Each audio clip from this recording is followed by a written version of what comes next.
Tommy Hartman from 22 yards out. And the Falcons are on the board, and we played 18 seconds in the first quarter. And Adam Schatzko will attempt the extra point. Boy, it'd be tough kicking tonight. Matsky to hold.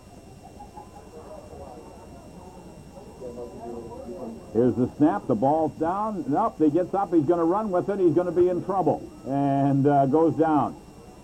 So the extra point is no good. 11 minutes and 42 seconds to go in the first quarter. It's the Faribault Falcons 6 and the Mankato West Scarlets nothing.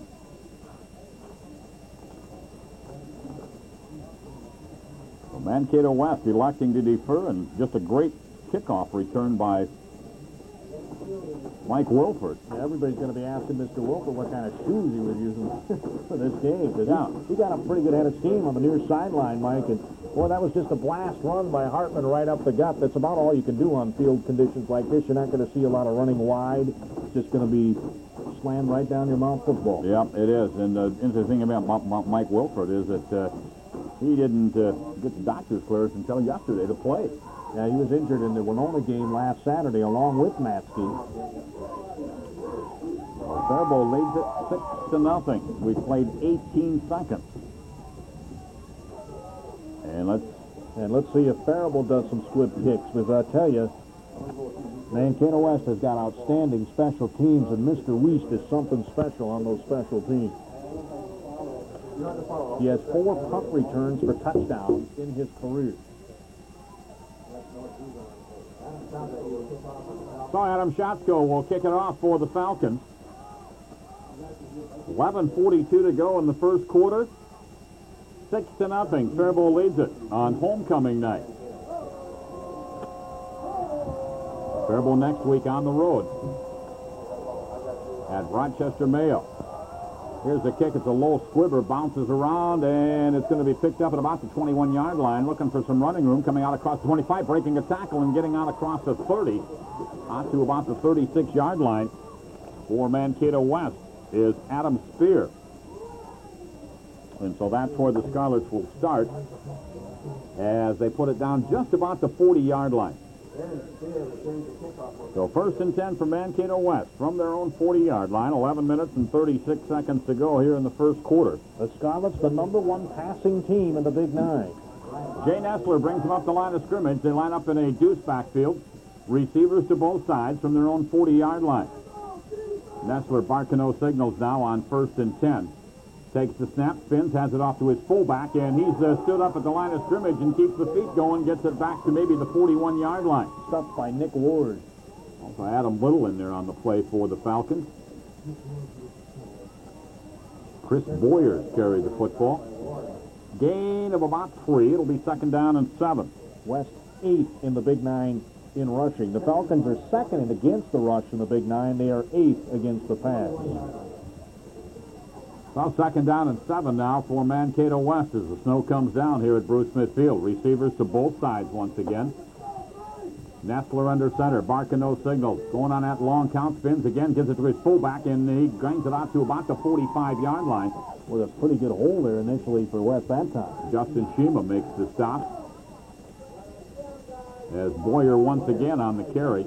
He had a big night last week against Rochester Mayo.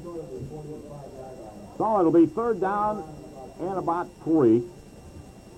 The ball at the 45-yard line. Actually, they started at about the 33. Well, Boyers is 5th in the Big Nine in rushing. Or I should say the 37. 3rd down and 3 now from the 44-yard line of the Falcons.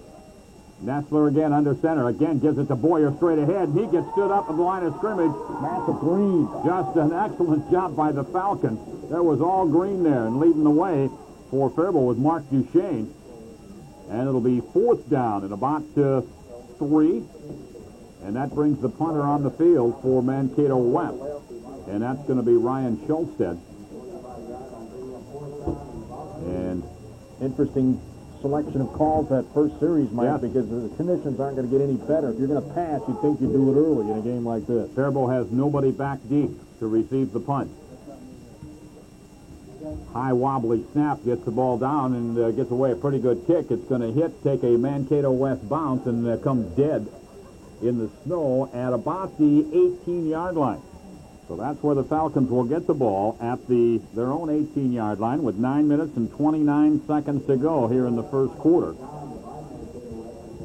6-0. Just a blast run by Tom Hartman from 22 yards out. And he took it right up the gut. So they started, now they're going to put it down at the 18-yard line. 1st and 10 for Faribault. As Matsky brings them up to the line of scrimmage. Shima and Wilford are the setbacks. Savoy, the wingback, on the near side. The handoff to Wilford off right tackle. They're looking for a hole. Fumbled the football, and the Scarlets recovered it. And they tried to get outside that time. Well, they haven't signaled that West got the ball.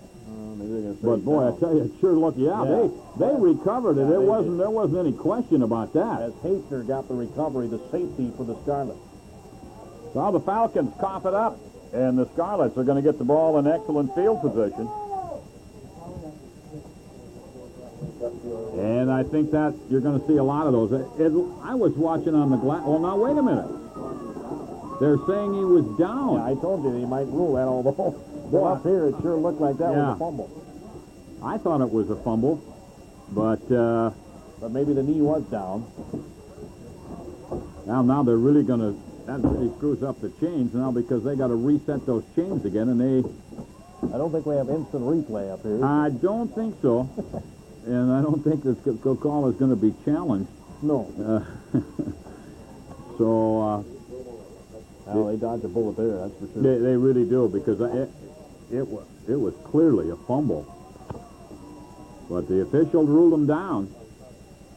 And it's going to be a gain on the play, it looks like, of about, let's call it 2 yards. We'll bring up 2nd down and 8. I'm sure Coach Sutton's saying right now, boy, that was an awful quick whistle. Well, are they going to have a do-over play? It's a 1st down. Yeah, they're doing a do-over. It's a do-over. It's a do-over because it's 1st and 10. Okay. Sorry. They said, we don't know where it was, so let's do it over. All righty. 1st and 10 for the Falcons from the 18-yard line. Matsky under center. We got whistles, flags, and I think, well, I'm waiting now with it. Because after that last decision, who knows what's going to happen. Offside against West, so it'll be 1st and 5. Well, Gordy, you told me they got West brought up a young sophomore, 340 pounds, and he is all of that. Let me tell you. 4. Well, that moves the ball up to about the 24-yard line. They've got him in along with their other nose guard is 295. So that's like trying to move Mount Everest. 1st and 5 from the 24-yard line of the Falcons. Matsky sets him down. Matsky spins, hands the ball to Hartman running to the left side, and Tom Hartman gets across the 25 up to about the 26-yard line before he's brought down, and making the stop for the Scarlets on the play was Aaron Spear. So it will bring up a 2nd down. Or excuse me, 2nd down and about 2. Falcons, of course, just a game out of first place in the Big Nine, but no rushing, no passing, no receiving leaders. Just a great total team effort. That's right. Boy, they played very good defense. 2nd down and about 2. Matsky sets him down now. Deuce backfield behind him, spins, hands it to Thielbar. Thielbar gets a kick-out block, has the 1st down, spins forward. Or Wolford, I'm sorry.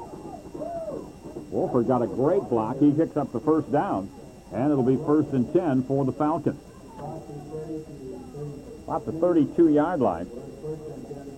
So 1st and 10 for Faribault. They lead at 6-0. 7 minutes and 49 seconds to go in the first quarter of play here at Bruce Smith Field. Coach Sutton putting in that 340-pounder to stop that blast play. They're just running outside of it. Thielbar and Hartman the setbacks now. 1st and 10 from their own 32-yard line. Matsky barking the signals. We're going to have a motion penalty against the Falcons. We had the wing back in motion, and we also had Thielbar in motion. So it'll be 1st and 15 now for Faribault. Well, I didn't know the snow affected your hearing, but I didn't either. But maybe they thought they were in Canada and there's Canadian football. well, there you go. Can have everybody in motion. So they walk off 5. It'll be 1st and 15. They take it back to the 27-yard line of the Falcons. 7:31 to go here in the first quarter. You know, in snowy games like this, I've always said they ought to have orange handkerchiefs instead of those yellow ones. LeVake out over that football. Deuce backfield once again. Wilford and Hartman. Both ends in tight. Wing back on the near side. They spin. The handoff goes up the middle of Hartman. Big hole once again. He's at the 40 and gets up to about the 43-yard line. They came right straight up the middle again to Tom Hartman. And he takes it all the way up across the 40 to about the 43-yard line, and that should be enough for a first down, and it is. That was another blast play, and it was a good fake by Matzke. He is so adept at carrying out those fakes in the backfield. He had me totally faked out on down in Winona last week. He can do that. Understand his 17th birthday is coming up this Wednesday. Oh, my. So 1st and 10 for the Falcons. The ball is 43-yard line of the Falcons. Deuce backfield once again. In motion. They hand it off on the right side. And a big hole once again. Cutting back and lunging across the 50 is Sean Thielbar. And he's going to pick up about 8 on the play. And it'll be 2nd down and 2. These conditions tonight, Mike, are absolutely perfect for this Falcon offense. Wow, they really are. They really are. And you and I were kind of talking about it this afternoon when you came back from your remote today. You said, boy, Rich Oliphant's prayers were answered. Yeah, I said, I'll bet he was praying all week for this kind of weather tonight. 2nd down and 2. The ball at the midfield stripe. Matzke brings him up. Deuce backfield. Wing back on the near side, Trevor Savoy. Matzke spins, gives it right up the middle again to Hartman, and he falls forward and is going to get maybe a yard. They're waiting for him that time. Now he ran into Mount Everest. And that'll bring up a 3rd down and about 1.5 yards. He ran into Matt Laird, the 295-pound defensive tackle. Justin Shima comes in. Tom Hartman comes out for the Falcons. The ball at the 49-yard line of Mankato West. It's 3rd down and 2 for Faribault. Again, the Deuce backfield. Savoy, the wing back on the near side. The ball on the near side hash mark as Matzke sets him down and starts barking those signals. Spins, Matzke hands it off again to Thielbar. Oh, he got crushed right at the line of scrimmage. Lost his footing, I thought, too. So it'll bring up a 4th down situation now for the Falcons. 4th down and about 2. Ball at the 50-yard line. Stencil came through. Going to go to the University of Minnesota next year. He is awesome. He's had one game earlier this season. He had 20 tackles in the game. That's an amazing accomplishment. Well, the Falcons are going to go for it on 4th down and about 2 from the midfield stripe. Shima in the backfield now, along with Wilford. Both ends in tight. As Matzke sets him down on 4th and 2. Matzke spins, hands the ball to Wilford, trying to run wide, and he's going to go down. He got smacked good, and bringing him down quickly was Eric Stenzel. He just came storming right through and dropped him. Broken thumb and all, he just smacked it. So Mankato West is going to take over at their own 50-yard line with 4 minutes and 47 seconds to go here in the first quarter. Faribault leads it by a score of 6-0. A great kickoff return by Mike Wilford, and then Tom Hartman on the first play ran 22 yards up the middle. So now the Scarlets up to the line of scrimmage. Receivers to both sides. Nestler takes a snap, drops back, looking right, throwing down the far side. Got a man open. He's got the ball, and it's going to be knocked out of bounds. Boy, Weiss was wide open on the far sideline. And it's a big play for the Scarlets as they take it from the 50 to about the 33-yard line. 17-yard pickup, 1st and 10 for Mankato West. These guys are very special. Nestler leads the Big Nine in passing. Weiss is the #1 receiver. And Coach Sutton said before the game, Mike, we're not going to shy away from the pass. We think the receivers have an advantage in this kind of weather. Yeah, they know where they're going. You're absolutely right. 1st and 10 now as Nestler sets them down.